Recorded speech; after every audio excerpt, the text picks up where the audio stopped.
Hello, everyone. Welcome to our workshop today that focuses on frontline staff within the homeless sector who also have lived experience. Today, Jordan and I are going to provide you a bit of an overview with some of the things we've learned in the last year in our project. Before we start, I wanted to take an opportunity to acknowledge that I'm presenting this workshop on the Mississaugas of the Anishinaabe, the Haudenosaunee Confederacy, and the Wendat peoples. We also recognize the enduring presence of all First Nations, Métis, and Inuit peoples. In Calgary, we want to acknowledge Métis Nations of Alberta, Region 3 within the historical Northwest Métis homeland. We also want to acknowledge that all the Indigenous and non-Indigenous individuals who work, live, and play on both territories, we honor and celebrate these territories. My name is Alana Jones, and I am a community practitioner and educator. I would say that I've been doing this work for the last 20 years. In fact, 22 years I've been involved in the work of providing support both on the front line and within a management capacity. I started off in the HIV sector, and I always like to say that after having so many of my clients and my colleagues passing away, I wanted something a little bit calmer, and I decided to move into working with individuals who are experiencing homelessness.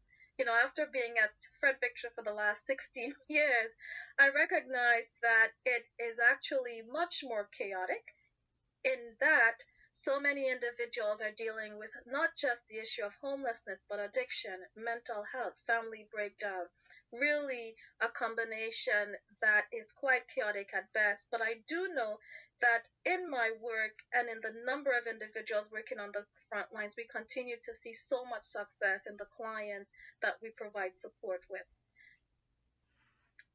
As a frontline worker, as a manager for the last, as I said, 20 years, really and truly, I've become the holder of complex stories.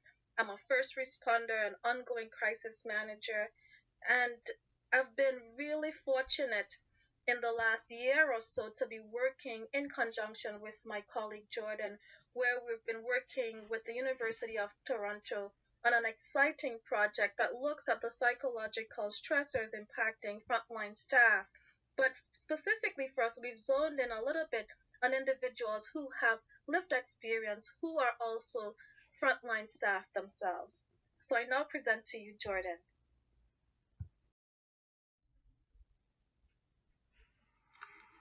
Thank you, Alana.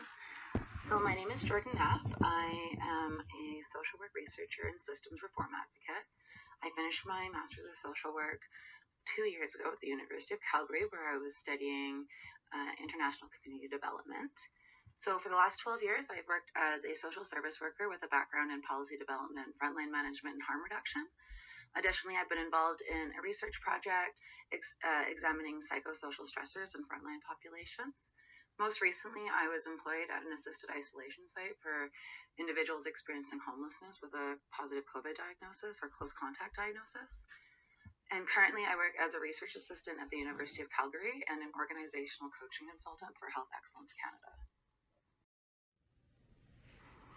Our presentation today will cover a couple of intersections, mostly focusing on the work that we have been doing as well as the research.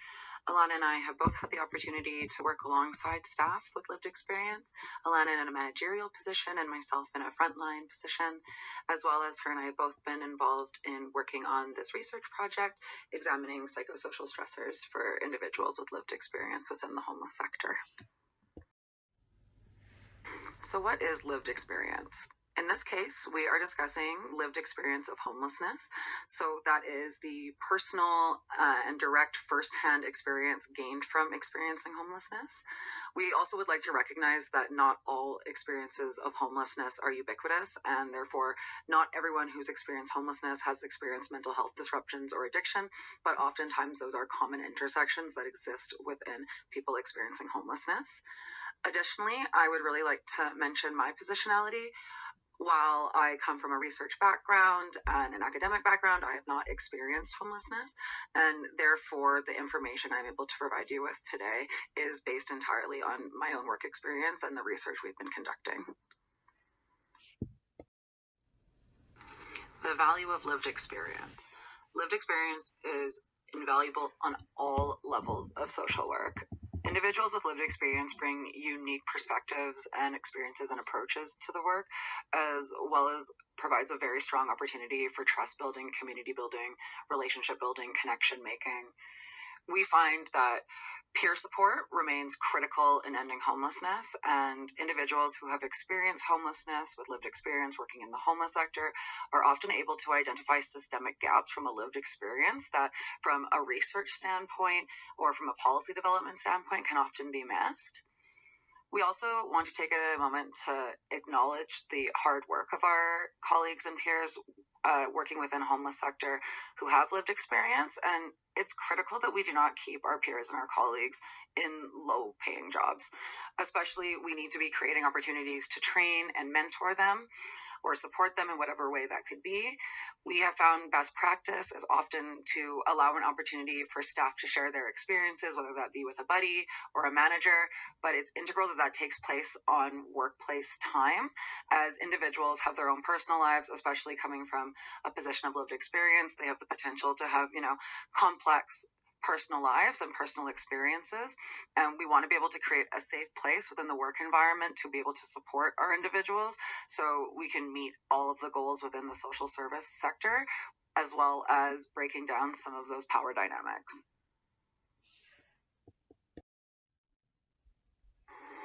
So, what are some common challenges encountered by staff with lived experience?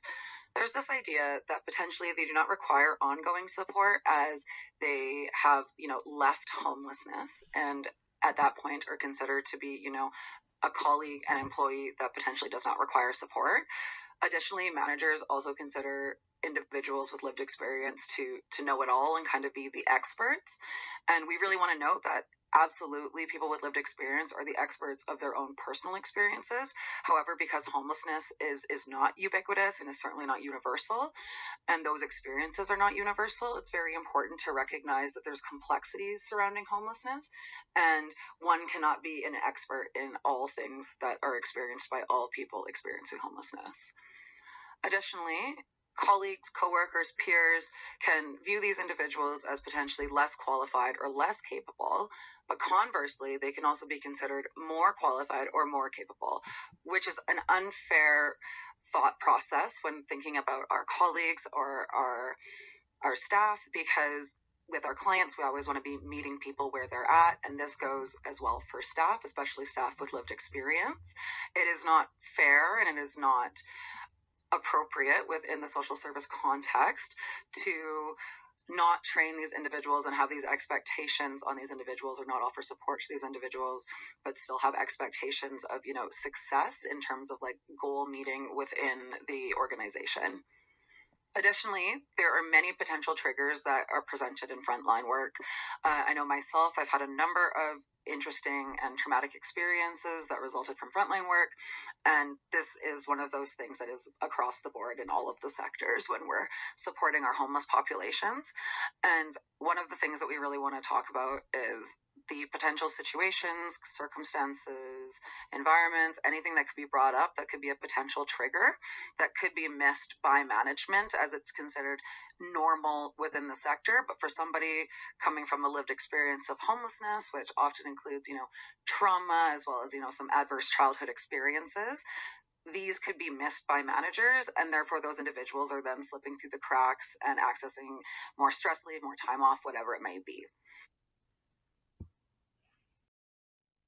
We also find that there's a significant struggle with the stigma of lived experience, and individuals often who have lived experience working in homelessness will kind of put their heads down rather than reporting, stressful situations. I think this is normal. This is kind of ubiquitous across the board within the homeless sector, and it's very important to be able to combat that stigma, because when we are looking at our staff with lived experience, if we are treating them differently based on their lived experience and the stigma of homelessness, how then are we able to meet our clients where they are at to support them and make sure that they are meeting their goals and support them in meeting the goals for housing potentially, if that's what they're seeking?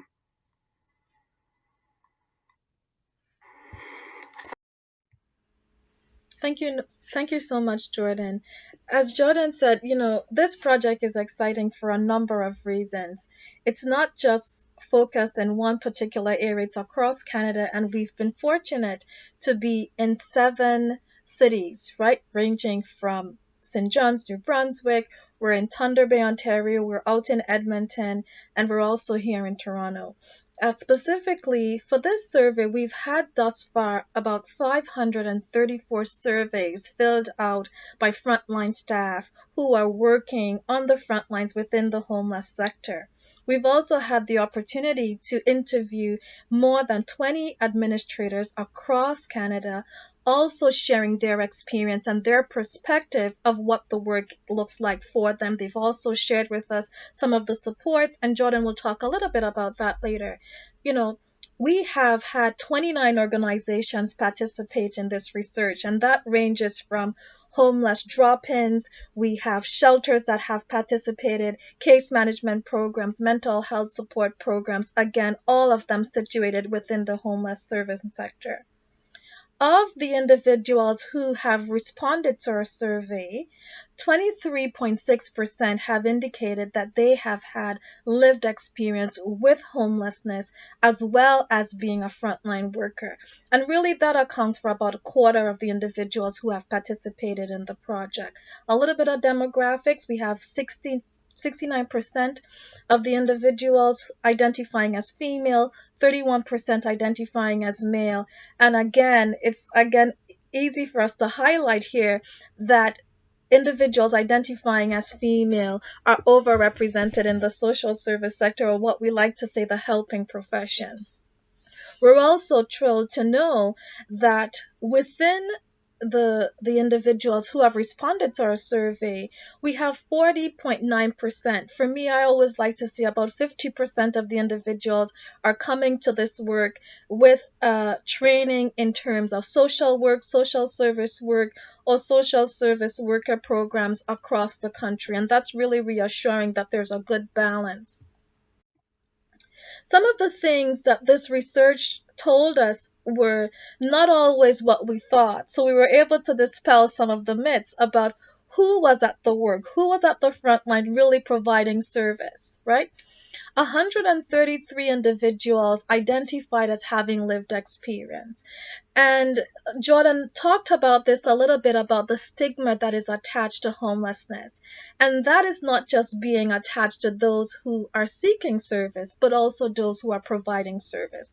We believe that that number is underreported, but again, we'll have to do a little bit more detailed digging and some more data analysis to get to some of those fine details. In terms of who is doing the work, 81 frontline staff with lived experience informed us that they had been working in the sector from 0 to 5 years, right? So a little bit of newbies in terms of who is doing the work. Um, and then we have 43 of the frontline staff informed us that they've been doing the work for more than 10 years. And later on, I'll talk about some of the longevity, right? They've been able to do this work with a lot of compassion, a lot of empathy, and we certainly need that when we're working with vulnerable individuals who are experiencing very complex situations on a daily basis. What we also know is that 51 of the frontline staff with lived experience are employed on a part-time basis, contract basis. And this is where there's an opportunity for us as administrators, decision makers to think about how are we ensuring that we're taking folks with lived experience and taking them out of poverty. Right? We can't have sustainable employment practices if we continue to leave people on the poverty line. And so I hope people have an opportunity to really pause about that for a little bit, because if we're talking about ending homelessness, then we need to ensure that people are being paid in a manner that allows them to really exit and remain successfully housed. A couple of other things that we found out in that a little bit that 79 staff, frontline staff with lived experience are employed full time. So of all the individuals who participated in the survey, again, that's a very, very small percentage of individuals who have been able to secure full-time employment. What we are really refreshed and excited about is that frontline workers with lived experience really are holding some very unique positions across the homeless sector. From intake workers, case managers, they've moved into supervisory positions, they're working in shelters, they're doing outreach work, harm reduction, but there is opportunity for us to do more. So again, for the administrators, the HR, the policy providers who are here on this training, really wanting you to stop and think about how can we better situate our policies and using our decision making process to ensure that we support staff with lived experience. One of the things that we also found out is that folks with lived experience on the front line, they've reported a lower resiliency. And that could only elude for us as a research team. We thought that they would have come to this work having a lot of traumatic experiences within their childhood coming into this work. And so that means they've experienced a little bit more trauma than their counterparts, just compromising their resiliency.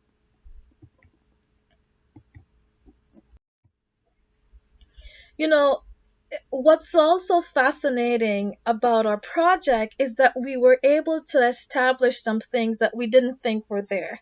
So, for example, frontline staff with lived experience reported having higher compassion satisfaction. And I could tell you going into this, we thought for sure our frontline staff with lived experience were really struggling across the board.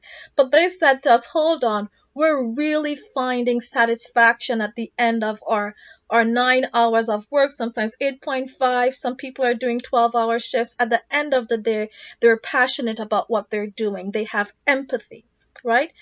They also informed us, as I said earlier on, that they have had higher adverse childhood traumatic experiences. And so we know that that's where the compromise in the resiliency is happening.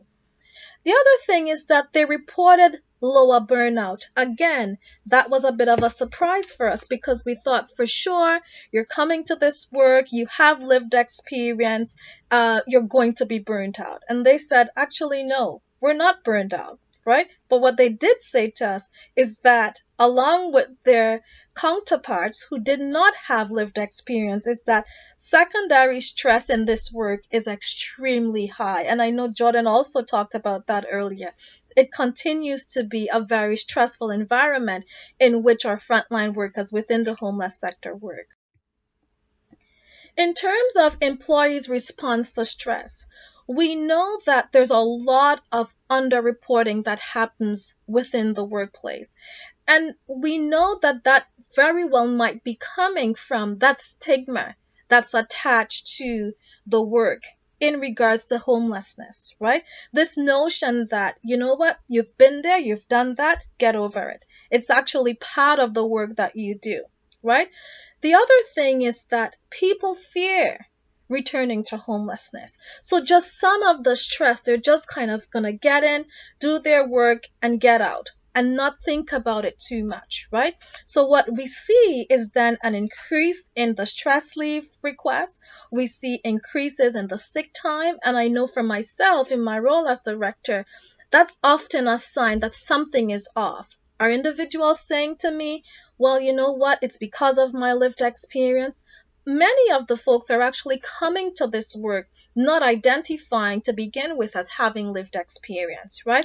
And so again, they often get missed because we're not paying attention as administrators and employers, right, as managers. And we're also not ensuring that we've created that safe environment for people to say, actually, I'm struggling and I need some support, right? In terms of thinking about some of the things that we've learned as a project team, we've had to really come to terms that there's some unknowns that we haven't discovered yet, right? We don't know when people experience homelessness. So, for example, when they came to this work, did they recently have an episode of experiencing homelessness? Did it happen when they were much younger? Is it happening presently? And I could tell you there are staff who are doing this work, showing up to do this work, who are themselves experiencing homelessness, right? We also know that some individuals may have come into the work having had the education within the sector, but some individuals, based on coming into the work maybe as peer workers, may feel the desire that actually I want to go back to school. But that's not a question that we asked in this project, so we don't know. What we are absolutely clear about is that frontline staff have unique experiences and perspectives that they offer to this work. I always think about the clients who are the most resistant to services, resistant to support, and very transient. It often takes someone having lived experience to make that connection. And I could tell you, as an educator, I always say that it has yet, that magic has yet to be captured in a textbook, right? And again, it's a very, very unique approach. We have individuals who the only time they seem to connect with a worker is the worker that has the lived experience. I myself lack those skills, right? Because it's a very, very unique approach in doing the work. And so I don't want us to ever miss the opportunity to have that at the table. The other thing is that we know for a fact that frontline staff with lived experience, while they may have strong resiliency or low resiliency, or that desire to be resilient, they remain vulnerable.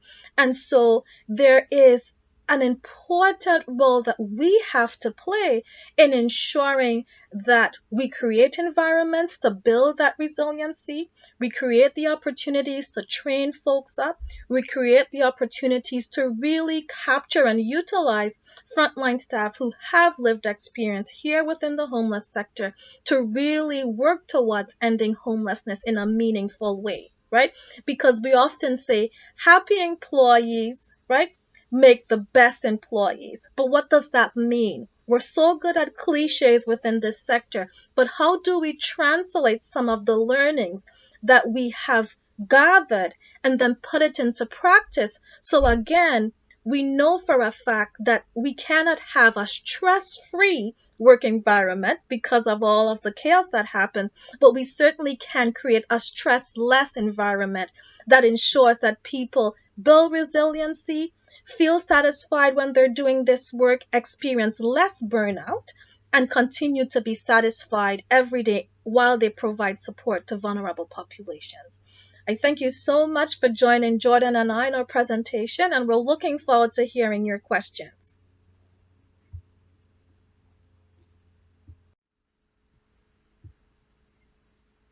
Okay, and what do I do now? Oh boy.